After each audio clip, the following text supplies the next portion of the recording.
السلام علیکم ورحمۃ اللہ وبرکاتہ۔ نحمده ونصلی علی رسوله الکریم، اما بعد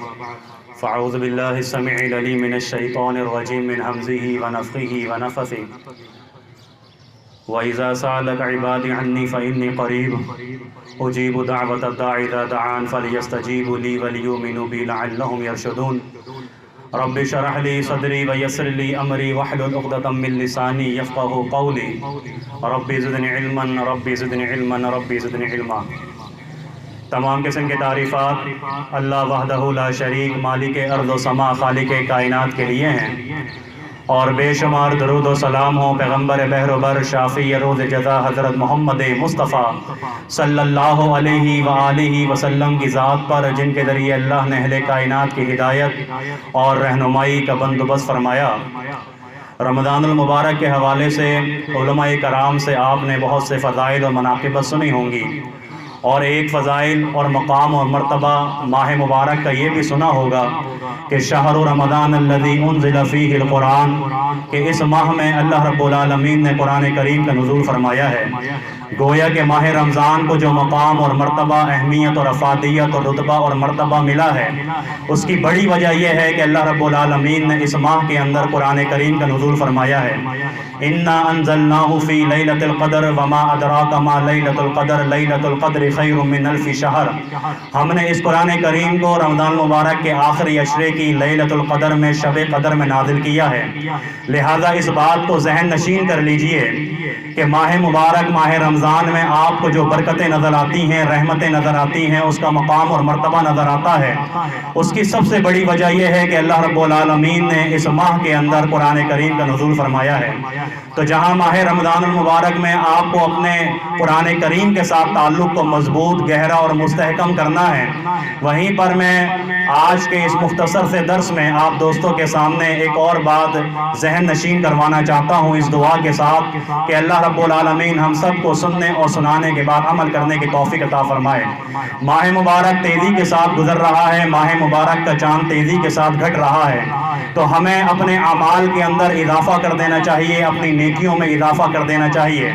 اور سب سے بڑھ کر بات یہ ہے کہ یہ جو چند دن ابھی باقی رہ گئے ہیں، ان دن میں آپ قرآن کریم کی تلاوت بھی کیجئے، صدقہ خیرات بھی کیجئے، اللہ کی راہ میں اپنے مال کو خرچ بھی کیجئے، قیام اللیل کی پابندی بھی کیجئے، فلاحی کام بھی کیجئے، لوگوں کو کھلائیے اور پلائیے۔ لیکن میرے بھائیوں اور دوستوں، صرف ایک بات آپ دوستوں کے سامنے عرض کرنا چاہتا ہوں، وہ یہ کہ اس ماہ مبارک میں کثرت کے ساتھ اللہ رب العالمین سے دعا کیجئے، اللہ کے سامنے گڑ گڑائیے، اللہ کے سامنے آنسو بہائیے، اپنے گناہوں کا اعتراف کیجئے، اپنی غلطیوں کا اعتراف کیجئے، اپنے جرائم کا اعتراف کیجئے۔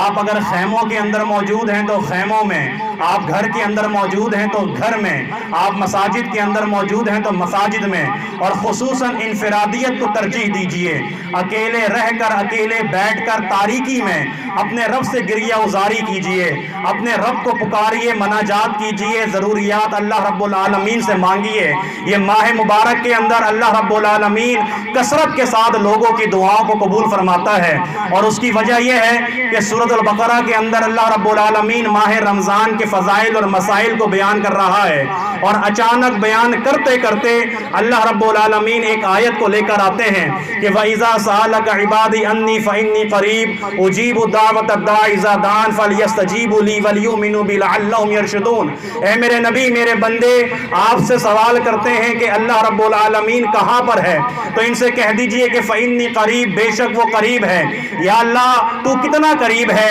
فرمایا کہ أُجِيبُ دَعْوَةَ الدَّاعِ إِذَا دَعَانِ، میں اتنا قریب ہوں کہ جب بھی کوئی پکارنے والا مجھ اللہ کو پکارتا ہے تو میں اس کی پکار کو سن کے اس کا جواب دیتا ہوں اور اس کی دعا کو قبول کرتا ہوں۔ یہ بات یاد رکھیے کہ ان اللہ علی کل شیء قدیر، اللہ ہر چیز پر قادر ہے۔ اس بات کو یاد رکھیے کہ فعال لما یرید، وہ اللہ جو چاہتا ہے کرتا ہے، وہ اللہ اسباب کا محتاج نہیں ہے، وہ اللہ رب العالمین تمہارے اس دور کا محتاج نہیں ہے، اللہ موسموں کا محتاج نہیں ہے، اللہ رب العالمین جو چاہتا ہے جب چاہتا ہے وہ کرتا ہے۔ جب اللہ اتنے کمالات والا ہے، جب اللہ اتنی قدرتوں والا ہے، تو میرے بھائیوں اور دوستوں بتائیے کیا ہمیں اس سے گریہ ازاری نہیں کرنی چاہیے؟ کیا ہمیں اس کے آگے ہاتھ نہیں پھیلانے چاہیے؟ کیا ہمیں اس سے مانگنا نہیں چاہیے؟ ذرا غور کریں کہ اللہ رب العالمین کیسے عطا فرماتا ہے۔ سورہ آل عمران کی چند آیات ہیں، آپ کے سامنے پیش کرتا ہوں۔ اذ قالت امرأۃ عمران ربی انی نذرت لک ما فی بطنی محررا فتقبل منی۔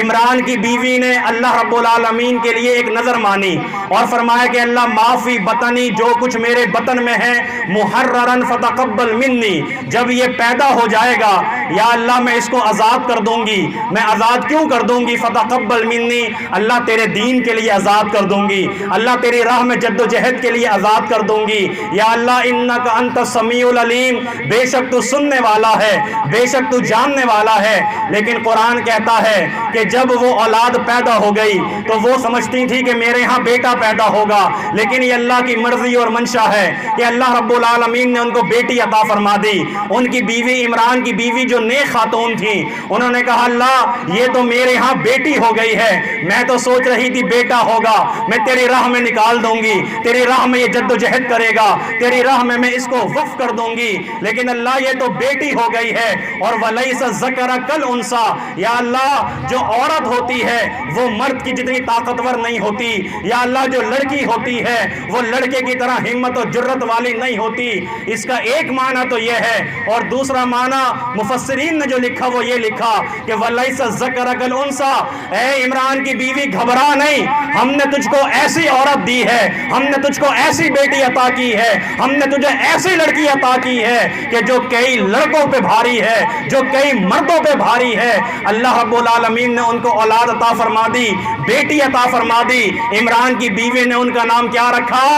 مریم رکھا۔ اور جب مریم نام رکھا تو اللہ رب العالمین آگے فرماتا ہے کہ انہوں نے کفالت کے لیے، تربیت کے لیے کس کے ہمراہ کر دیا، کس کے ساتھ کر دیا؟ اللہ کے برگزیدہ پیغمبر سیدنا زکریا علیہ السلام کو، سیدنا زکریا علیہ السلام کو ان کا کفیل بنا دیا،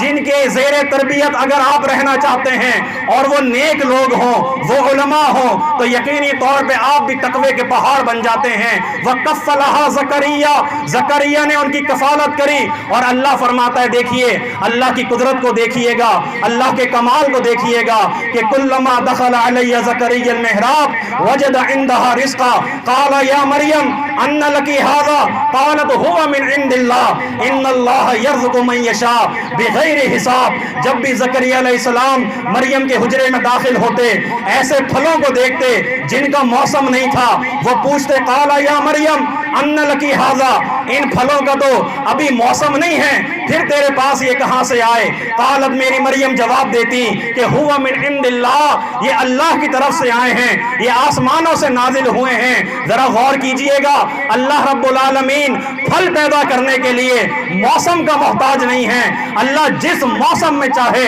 جس پھل کو چاہے پیدا کر سکتا ہے، وہ اسباب کا محتاج نہیں ہے۔ ان اللہ یرزق من یشاء بغیر حساب، اور اللہ جسے چاہتا ہے بے حد و حساب رزق عطا فرماتا ہے۔ میرے بھائیوں اور دوستوں، اللہ اسباب کا محتاج نہیں۔ اللہ سے مانگو، اللہ کے سامنے گریہ ازاری کرو۔ اور پھر یہی وقت تھا کہ جب سیدنا زکریا علیہ السلام نے بھی اپنے اللہ کو پکارا، یا اللہ تو جب مریم کو بے موسم پھل کھلا سکتا ہے، یا اللہ جب تم مریم کو بے موسم رزق عطا فرما سکتا ہے، اللہ میں بوڑھا ہو گیا، میری بیوی باج ہو گئی، رب ہب لی من لدنک ذریۃ طیبہ انک سمیع الدعاء، اللہ تو ہمیں نیک اولاد کیوں نہیں دے سکتا؟ اللہ تو ہمیں پاکیزہ اولاد عطا کیوں نہیں فرما سکتا؟ اللہ تو دعاؤں کا سننے والا ہے، اللہ تو اسباب کا محتاج نہیں۔ میں بوڑھا ہو گیا، بیوی باج ہو گئی، لیکن اللہ تو قادر ہے مجھے اولاد دینے پر، یا اللہ مجھ کو اولاد عطا فرما دے۔ فنادته الملائکہ وهو قائم یصلی فی المحراب ان اللہ یبشرک بیحییٰ، اور ابھی زکریا مصلی پہ کھڑے تھے، اللہ کے حکم سے فرشتے نے آواز لگائی، او میرے زکریا، او اللہ کے پیغمبر، تجھ کو مبارک ہو، اللہ رب العالمین نے تیری دعا کو قبول کر لیا ہے، اور اللہ رب العالمین تجھے سیدنا یحییٰ علیہ السلام کی خوشخبری سناتا ہے۔ میرے بھائیوں دوستوں، غور کیا کہ وہ موسم نہیں ہے، لیکن اللہ پھل کھلا رہا ہے، بیوی بانج ہے اللہ اولاد دے رہا ہے، مرد بوڑھا ہو چکا اللہ اولاد دے رہا ہے، اللہ یہ کیسے ہو سکتا ہے؟ اللہ نے کہا کذالک اللہ یفعل ما یشاء، یہی ہوگا کیونکہ جو اللہ چاہتا ہے وہی ہوتا ہے، جو اللہ چاہتا ہے وہی ہوتا ہے۔ اور اسی طرح اللہ رب العالمین نے سیدہ مریم علیہ السلام پر وحی کری اور فرشتے کو بھیجا اور فرمایا کہ مریم ہم تمہارے بطن سے سیدنا عیسیٰ علیہ السلام کو پیدا فرمائیں گے۔ اس موقع پہ مریم نے کہا یا اللہ مجھے تو کسی بشر نے چھوا بھی نہیں ہے، یا اللہ میرے ہاں اولاد کیسے ہو سکتی ہے، یا اللہ میرے ہاں بچہ کیسے ہو سکتا ہے؟ اللہ رب العالمین نے مریم کو جواب دیا قال کذالک اللہ یخلق ما یشاء، اللہ رب العالمین ایسا ہی کرے گا کیونکہ جو اللہ رب العالمین چاہتا ہے اللہ رب العالمین پیدا کرتا ہے۔ اتنے کمالات والا میرا رب، اتنی قدرتوں والا میرا رب کہ اللہ رب العالمین بنا ماں باپ کے سیدنا آدم علیہ السلام کو پیدا فرما دے، مریم کو بے موسم پھل کھلا دے، زکریا اور ابراہیم کو بڑھاپے میں اولاد دے دے، بیوی بانج ہے اللہ رب العالمین تب بھی اولاد دے دے، سیدہ مریم کو اللہ رب العالمین کسی مرد کے چھوئے بغیر اولاد سے نواز دے، اللہ رب العالمین فرعون کو سمندر کے اندر غرق کر دے اور موسیٰ کو اسی سمندر سے راستہ نکال کے دے دے، اور وہ اللہ رب العالمین کہ وہ 313 کے لشکر کو 1000 کے لشکر پہ غالب کر دے، وہ جو چاہتا ہے کرتا ہے، وہ کائنات کا شہنشاہ ہے، وہ کائنات کا بادشاہ ہے، اس سے کوئی پوچھنے والا نہیں ہے۔ میرے بھائی چند دن رہ گئے ہیں، گریہ ازاری کیجئے، اس نیت کے ساتھ اللہ کو پکاریے اللہ تو اسباب کا محتاج نہیں، اللہ تو جو چاہتا ہے کرتا ہے۔ اللہ میں اس مشکل میں پھنسا ہوں، یا اللہ نکلنے کا راستہ دے دے، یا اللہ بیمار ہوں شفا دے دے، یا اللہ مقروض ہوں قرضہ ادا کروا دے، یا اللہ رزق کے لیے پریشان ہوں رزق دلوا دے، یا اللہ مکان کے لیے پریشان ہوں مکان دلوا دے، یا اللہ یہ پریشانی ہے یہ مصیبت ہے، اللہ کو پکاریے اللہ سے مانگیے، اللہ رب العالمین آپ کی کایا پلٹ دے گا، آپ کی قسمت کو بدل دے گا۔ اللہ سے دعا ہے اللہ ہم سب کو عمل کرنے کی توفیق عطا فرمائے۔